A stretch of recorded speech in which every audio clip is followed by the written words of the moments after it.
The United States has been trying hard to move the two sides from proximity talks, that is indirect talks, to direct talks that will start next week. The Palestinians have been insisting on some general terms of reference before they would agree to such talks, mainly that the talks should be based, or the terms of reference should be the 1967 borders, and that there should be a halt to settlement activity before such talks can be launched. Whereas there has been no direct terms of reference from the United States specified, in the end they agreed to a quartet statement, which basically did include the 1967 borders and a halt to settlement activity.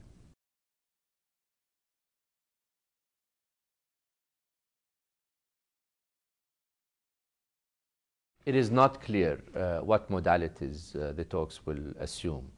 They will be launched on September 1st here in Washington. Talk is going on right now over where the talks will take place, whether they will be in the region or in Washington. If, for example, the two sides want the U.S. To be closely involved, then they would obviously choose a Washington venue. And as far as the timetable is concerned, the United States said or expressed its belief that the talks can be conducted in 1 year. Whether they indeed will be done in 1 year or not is still an open question.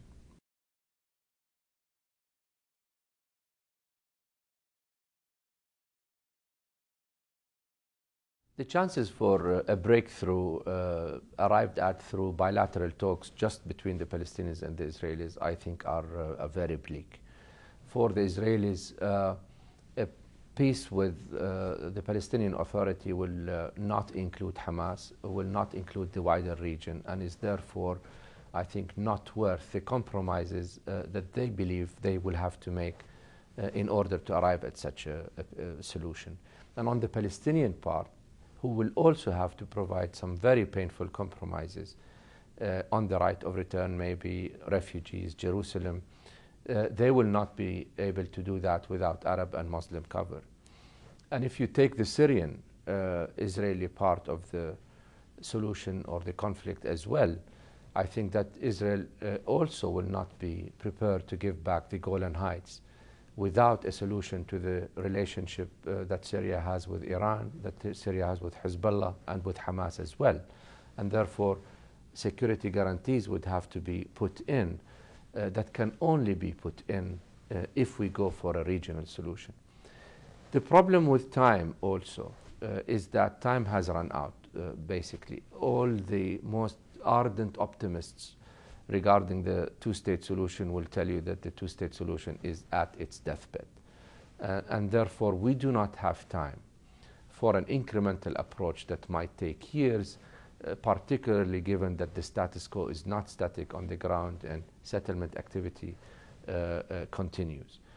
Because of all these factors, because of the factor of time, and because of the factor that the conditions are not there for a separate peace agreement, either between Syria and the Israelis, or between the Palestinians and the Israelis, I think a regional approach within a reasonable time frame, we're talking few months here, is the only way that can salvage a two-state solution.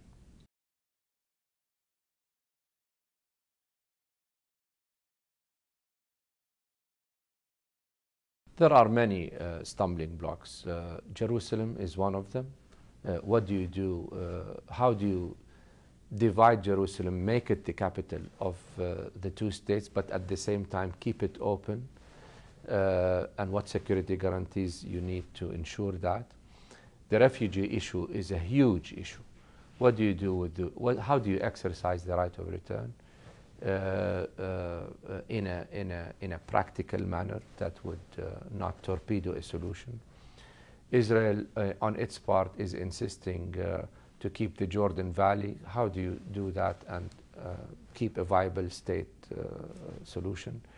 And then if you look at the wider region, then of course Hamas and Hezbollah are the next sort of stumbling blocks. How do you arrive at an agreement that would ensure the transformation of these parties into political parties and therefore basically giving up its arms. And then you have to deal with the issue of Iran. Iran is not a signatory to the Arab Peace Initiative, and how do you ensure that in a wider agreement all logistical and military support to groups like Hamas and Hezbollah are cut off so that we indeed have peace and security with the whole region.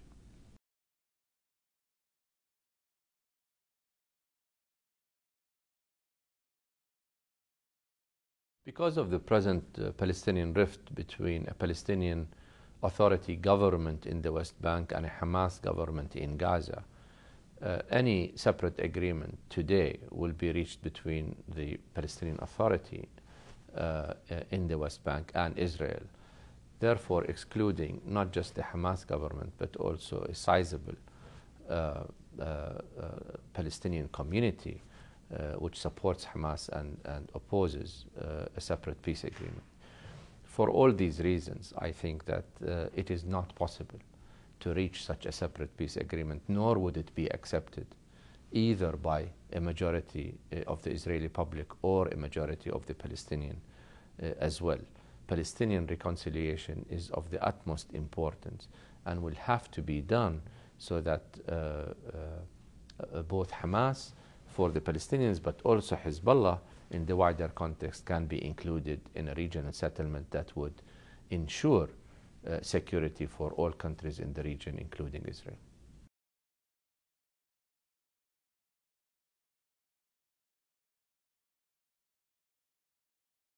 Arab states have put on the table a very important initiative in 2002, the Arab Peace Initiative, which basically committed the whole Arab world to peace with Israel, normal relations, security guarantees for all countries in the region, including Israel, an agreed solution to the refugee problem, and an end to the conflict and no further claims.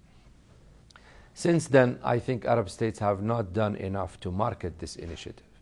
But with time, the importance of this initiative is becoming clearer to all sides concerned, including in Israel, but certainly with the Obama administration.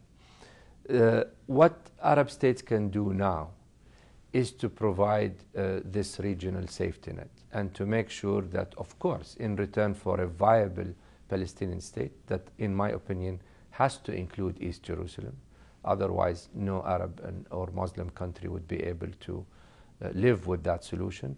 But given that a Palestinian state with East Jerusalem, I think the Arab world can play a very positive role in providing this regional safety net to Palestinians and in assuring Palestinians that they can sign an agreement without being called traitors or compromisers.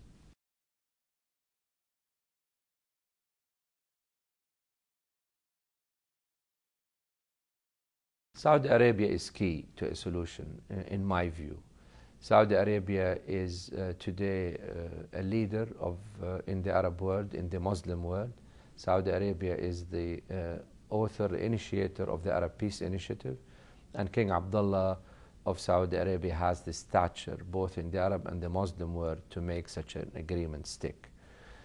I think it is very important to reach an agreement during the life of the Saudi monarch, because I think that he can do a lot to ensure Arab and Muslim support for not just the Arab Peace Initiative, but for any eventual agreement.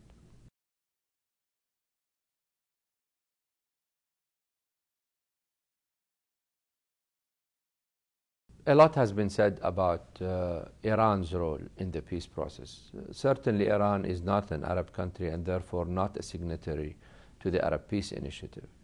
However, I believe that it would be very difficult for Iran to continue to oppose the peace process in a militant fashion if we arrive at a regional settlement in which all countries of the region, including, for example, Syria, would commit to security guarantees, would commit to the transformation of Hamas and Hezbollah into political parties.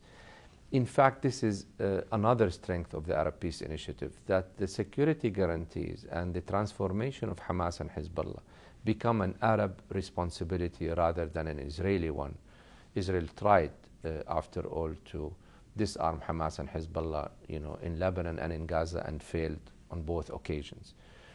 I also think that the Iran nuclear issue certainly is an issue to reckon with and deal with, but it has less to do with the Arab-Israeli conflict and more to do with Iran's wish to be recognized as a regional power. We also need to remember that Iran's rhetoric aside, Iran has collaborated with Israel a number of times in the past. In the 80s, when Israel supported Iran all militarily and otherwise during the Iran-Iraq war, and during the Iran-Contra affair, when the U.S. sold arms to Iran via Israel, hoping that they would secure the release of U.S. hostages at the time in Iran.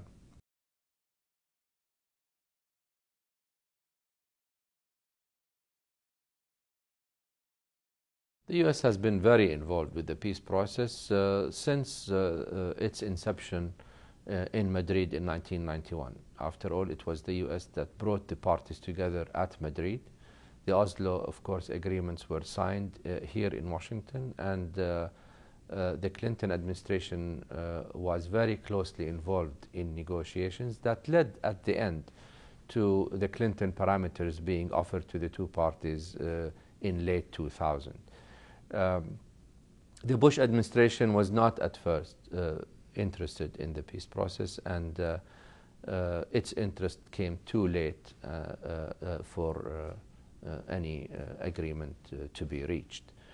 There is no question in my mind that if there is an agreement to be effected, the U.S. needs to maybe put something on the table that is a combination of the Clinton parameters and the Arab peace initiatives.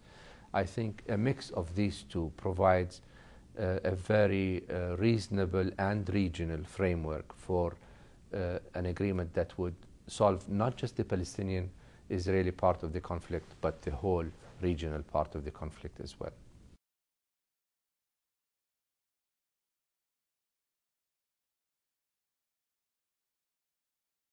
President Obama has appointed Senator Mitchell as his envoy for the Middle East really on the second day of his administration.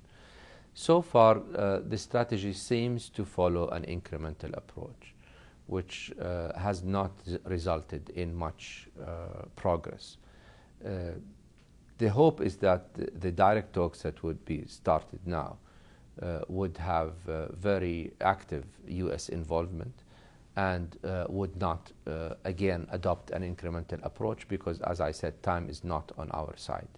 If there is any hope to salvage a two-state solution, these talks cannot last more than few months, a year maximum, if any solution, any viable solution is to be reached at.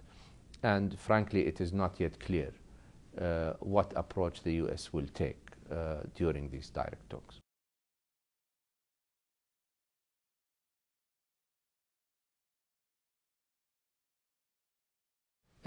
Obviously, a solution to the Arab-Israeli conflict will have major ramifications on the region, positive ones, not only in terms of an end to the conflict, but also in terms of the other challenges facing the Arab world, particularly on governance and reform. The Arab-Israeli conflict has both been an impediment and an excuse for not moving on other challenges facing the Middle East. And a Palestinian state would not just bring stability to the region and freedom to the Palestinians, but it would also usher in a new era where attention to these other issues will have to be given by the Arab world.